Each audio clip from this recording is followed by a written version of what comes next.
All right, so the topic that I'm presenting on today is the Stonewall riots.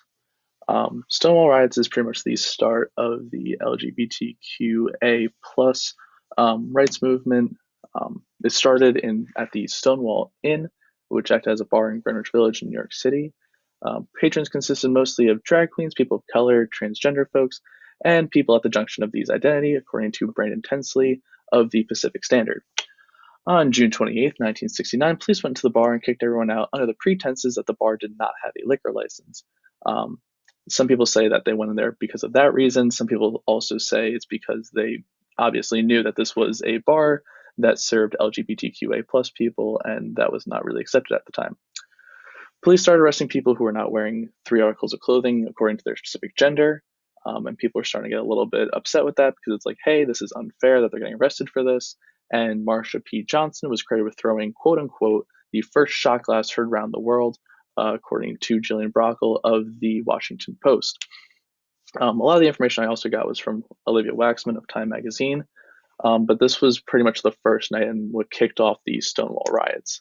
On the left is a picture of Marsha P. Johnson, and on the right is a picture of a group of people outside of the Stonewall Inn during the protests.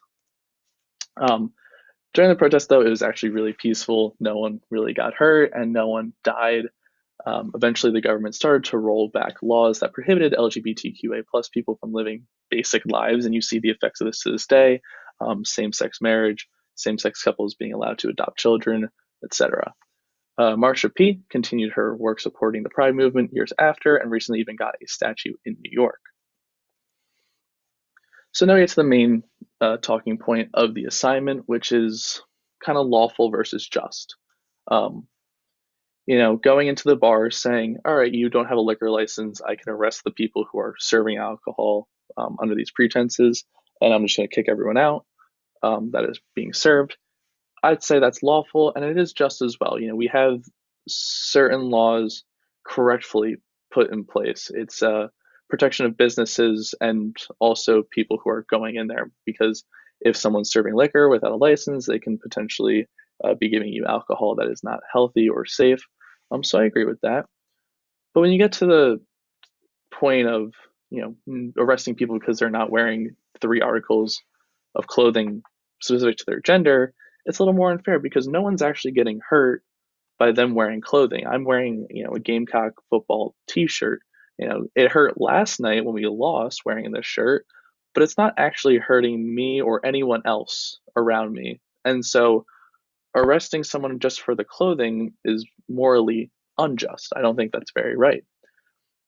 And if I was in a case where I'm getting arrested for nothing that I had done wrong, I'd eventually fight back as well. I think that is just because you know you say it's lawful that they're getting arrested, but at the same time, you're taking away their freedom, their identity, who they are, and that's just so morally unjust that it kind of takes away the point of it being law. And what was going on in 1969 when this happened? So many different events were happening. So you had the civil rights movement, you had the feminist movement. It's multiple groups that were being underrepresented and treated as less than the norm, quote unquote, are starting to rise up. So the LGBTQA plus community was like, hey, they're having movements as well. Why can't we also have a movement? And why can't we also be equal? We also had the space race, which was going on. So that's so much technological advancements to the point where it's, if we can advance technology, why can we not also advance society? And finally, there was McCarthyism, which was pretty much like the Red Scare. It's where it's, oh my God, everyone's a communist except for me, which is just untrue. But that's the point of McCarthyism.